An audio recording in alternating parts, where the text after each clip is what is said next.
Okay, this is our video number 5 on chapter array. In a last video lecture, we have discussed about address calculation of array elements. Okay, so we have taken some complex examples, correct?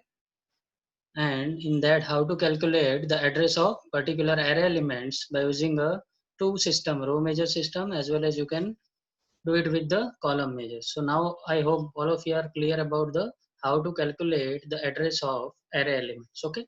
Now this is our last topic in this chapter, that is what applications of array. So now if you will observe, there are lot many places where we can use the concept of what array, correct? There are lot many applications where we can use the concept of what array. So basically, now if you will see the first application, the array are used for representing some sequential data structure such as stack and queue.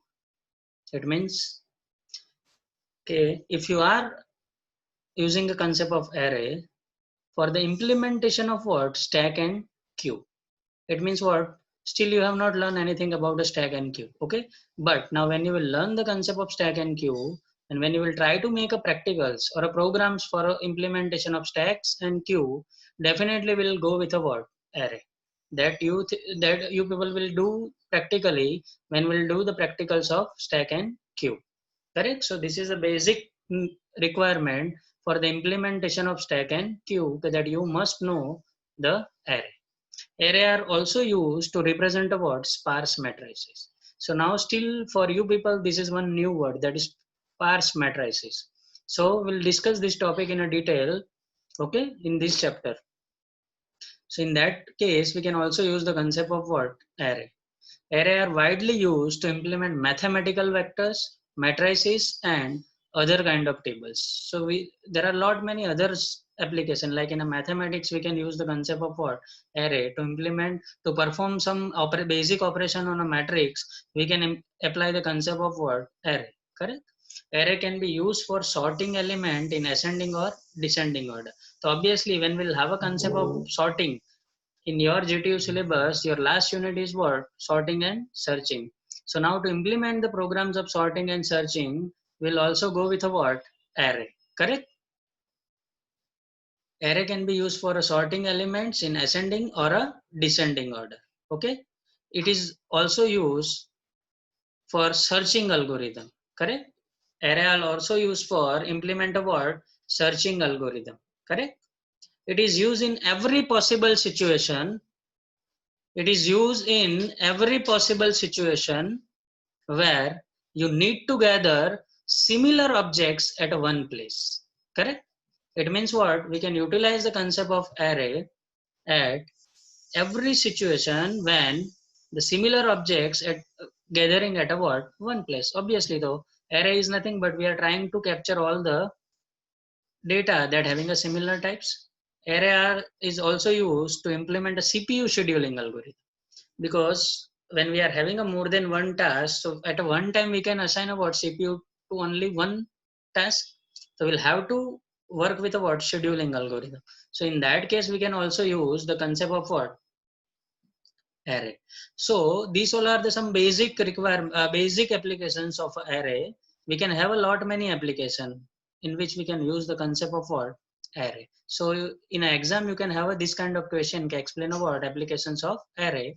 So you can write down lot many applications. Okay, but here I have mentioned some basic in which we are going to use. Like see, we'll use the concept of size.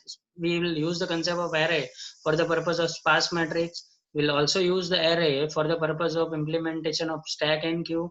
We'll also use a concept of array for sorting, either it is in ascending or a descending order. Even though even we are also going to use that for the purpose of what searching algorithm. Okay, so here I have mentioned the application which we are going to use. Okay, in practically we are having lot many applications of what array, correct? So this is all are the word applications of what array, correct?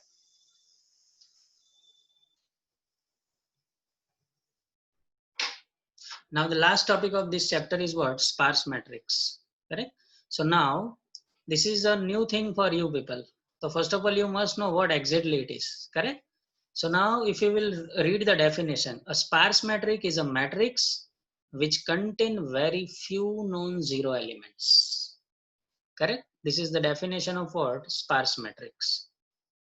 So it means what? This is nothing a one kind of matrix. Generally matrix we are representing in the form of what? Two-dimensional array.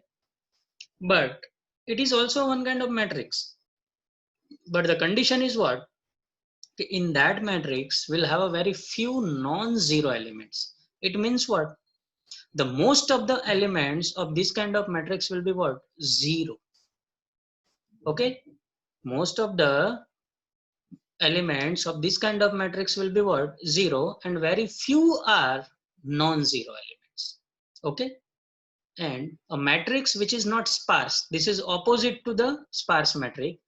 A matrix that is not a sparse is called a what? Dense matrix. Okay, now you have to understand why we are having a concept of sparse matrix. Okay, so now normally the matrices are represented in a two-dimensional array, as I've said already, like in terms of numbers of row and numbers of column. Correct? Now we are talking about the normal matrices. Okay, now once you will understand the concept of normal matrices, and then we'll move to the sparse matrices, and then you will understand what will be the advantage of concept of what? Sparse matrix. So now in a matrix, if there are m rows, suppose say for example, and n columns. Okay, if there are m rows and n column, then the space required to store the numbers will be what? Here you can see I have mentioned this, correct? The space required for that is m cross n cross s. Now m is the what? Numbers of row, n is the what? Numbers of column, and s is what? Where s is the number of bytes required to store the value. Obviously, if you are having an integer array, so each element will occupy how much memory? 2 bytes. If it is a float, then it will occupy 4 bytes, correct? So that will have to multiply with a number of row and column. Now let's take one example. Suppose there are 10 rows and 10 columns. Okay, so how much space it will occupy? 10 rows and 10 columns. So the total elements will be what? 100. And suppose each elements is integer type. So the value will be what? 10 cross 10 cross 2. It means what? It will become what? Total 200 bytes. Correct? So in a normal matrix, if your matrix size is 10 cross 10 and each element is of integer type, then it will occupy total how many numbers of bytes? 200 bytes, we can say like this. Okay. Now, let's take one example. For example, if the matrix is of size 10 cross 10. Okay. Now, for example point of view, we are considering the size of matrix is what? 10 cross 10. So total element will be what? Total element you can accommodate in this matrix is what? 100, and only 10 elements are non-zero. It means what? 10 elements are non-zero, the remaining 90 elements are what? 0. Okay, so now then for accessing a 10 elements, because we are having only 10 non-zero elements, so when you will try to access a particular non-zero element, then for accessing that 10 elements, one has to make 100 times scan, because we'll have to go with the whole array. Okay, so we'll have to perform how many times? 100 times scan. So your time will be too much, because most of the elements in this kind of matrix are what? 0. Most of the elements in this kind of matrix are what? 0. Only 10 elements are what? Non-zero. Also only 10 spaces will be with non-zero element. The remaining spaces of matrix will be filled with only what? Zeros. Correct? Now to understand the concept of this, here we are taking this example. Okay, so you can easily understand it. So the concept of sparse matrix has therefore came forward to investigate that representation will store only non-zero elements of the matrix and still carry out the operation quite efficiently. It means what? We are trying to make some kind of different concept in which in a normal matrix you are having 100 element, but if you will try to implement a concept of sparse matrix, in that case we are going to store only non-zero elements. It means what? If you have in our example the total elements are what? 100, but only 10 elements are what? Non-zero, and other 90 elements are what? 0. So now in case of sparse matrix, we'll only consider that non-zero elements. Correct?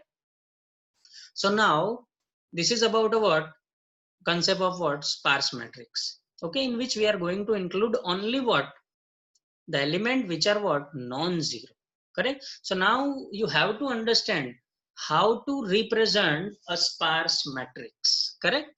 Now here you have to understand the representation of what sparse matrix.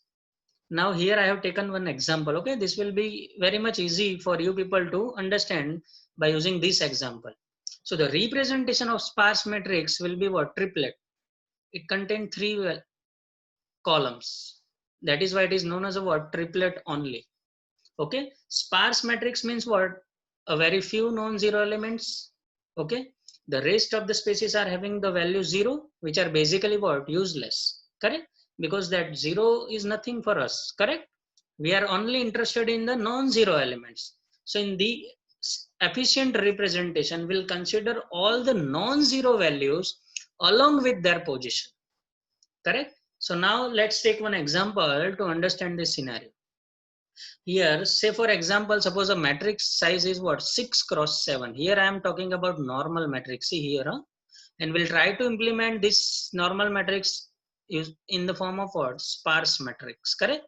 So now our normal matrix size is what 6 cross 7, and the number of non-zero values are what 8. That we are assuming to understand, okay. Just keep in mind that your original array size is what 6 cross 7. Okay, so it contain total how many numbers of element 6 row and 7 column, so it will be what 6 into 7, that will be a what 42. Now out of these 42 elements only the 8 elements are what non-zero, the rest of the all elements are what 0. So now in this table if you will observe, I have mentioned some values.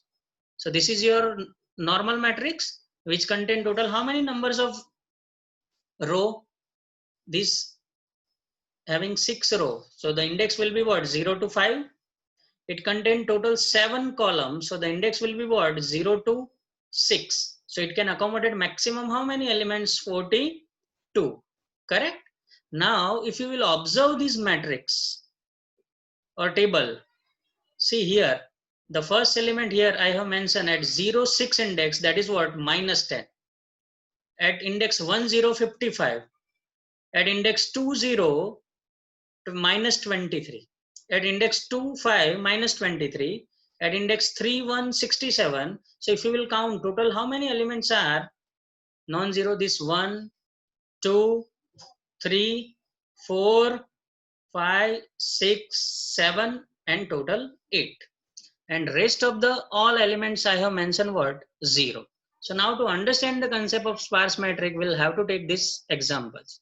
Okay, now what we'll try to do, we'll try to do we'll try to do the same matrix in the form of what sparse matrix. Okay, so now let's see how it will look like. Okay, that you have to explain through one example. You can take any kind of example, there is no need to take the same example. Okay, you can change the example, just you take the 3 cross 4, so total element will be 12, or you can mention like that only 3 elements are non-zero, like that. Okay, that is up to you. Okay, how to do it. So now in a normal representation of matrix, our original matrix size is what 6 cross 7. In the 42 elements will be there, and each of integer type. So it will, each element will occupy 2 bytes. So the normal matrix will occupy how much memory? 84 bytes. Keep in mind this. This is about what? Normal matrix. Now in a row wise representation of sparse matrix. Now here we are. This table is representation of sparse matrix. Keep in mind this thing. Now this is not your normal matrix. So now here we'll represent the matrix in a row wise manner. Okay. Now keep in mind this thing. What about the 0th row? If you will observe this table 0 index. So I have mentioned the 0th row will store the total row of a matrix, total row of a matrix, total column of a matrix, and the total non-zero values. Correct? So now if you will observe the row number 0 here, see, index 0. So now here, this is row number, this is column numbers and value. Now see here, please here. see this 6 indicates what? This indicates in a normal matrix you are having total 6 row. This 7 indicates what? In a normal matrix you are having total 7 rows, 7 columns, sorry. And these indicates what? These indicates what? 8. So this 8 indicates what? In a normal matrix we are having total 8 non-zero elements. Correct? So I hope all of you are now aware about what will be the exact value that we are going to store at a 0 index. Okay, now the question is what? Now if we are talking about a sparse matrix, we'll have always these 3 columns, row number, column number and value. So now in case of sparse matrix representation, it is fixed. It contains only 3 columns. Now the question is about what? Okay, how many numbers of row will be there? Correct? So now as I have mentioned, okay, in a sparse matrix, we are going to store only which element? Non-zero. So now in our example, total numbers of non-zero elements are what? 8. So in a 0 index, what we are trying to do? We are storing row, total numbers of row, total numbers of columns, and here we are mentioning this thing what? 8 means what? Your normal matrix contain total 8 non-zero elements. So now we are going to store only the non-zero elements. Okay, so now in this case, if you will observe, like see here, at a index number 1, what we are trying to do? Okay, now your first element, first non-zero element, in a original matrix, it is available at row number 0 and column number what? 6. And that value is what? Minus 10. So now if you will observe our previous table, see here, original index, row 0, column what? 6. So here we are having value what? Minus 10. So minus 10 is non-zero. So definitely we'll have to preserve into what? Sparse matrix. Similar way, at index 2, if you will observe, I have mentioned what? Row number, row index 1, column index what? 0, and the value is what? 55.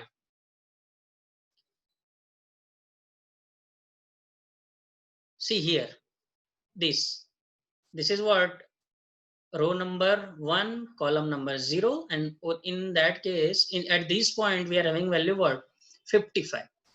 Correct? So this is nothing but we are taking these values from your original matrix. So now you must know that how many numbers of row will be there. That 0 that we are using for storing some special value for total numbers of row, total number of column, and this indicates what? Total number of non-zero element. So then after we'll have how many numbers of row? It depends on the number of non-zero element. So now in our example, total numbers of non-zero elements are what? 8. So definitely now still we'll have 8 rows for that odd 8 elements and one additional row that we are utilized to store the special values. So 0 index of a sparse matrix will have this value, and rest of the rows contain total what? Non-zero elements. Correct? So now based on this, what we are able to say? Okay, now if we are talking about a sparse matrix, it contains what? Total number of row will be what? It depends on the value numbers of what? Non-zero element plus what? 1. Because we are having one additional row. So the numbers of row is equal to depends on what? Numbers of non-zero element plus what? 1. Now in case of sparse matrix, your column will be always fixed. It will remain what? 3. Okay. So now if you will see this, in a normal representation of the matrix, it will take 6 cross 7 cross 2. It means what? Total 84 bytes occupy memory. In a sparse matrix representation, how much byte it will occupy? It depends on what? Here I have mentioned, see, these total number of non-zero value plus 1 indicates what? That much number of row will be available in a sparse matrix. Now this is a fixed term because it contains total 3 columns. It will remain fixed. In any case, when you are trying to represent with a sparse matrix, the number of column will be what? 3. And this 2 indicates what? The byte which is occupied by each element, because we are having integer value, correct?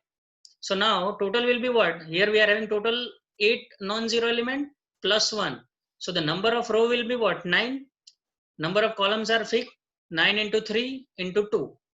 So it will become what? Total 54 bytes. So now you can compare this 84 bytes with a 54 bytes. So clearly in normal representation, the 30 byte is unused space, which are saving in the sparse metric representation. So I hope now all of you understand the concept of sparse matrix. Okay. Now the access time will be reduced because now we are having only non-zero elements. Okay. If you are trying to access in a normal matrix, so it will take up too much time. So here we are getting both the benefits. We are saving the time, as well as by using this example, you can understand we are having a saving of 30 bytes of memory. Okay. So these are the advantage of concept of what? Sparse matrix. Okay. So now here, this is the end of our chapter array. Okay, this was our first linear data structure. Okay, so now from a next video lecture, we'll start our another linear data structure, that is what? Stack. Okay, thank you.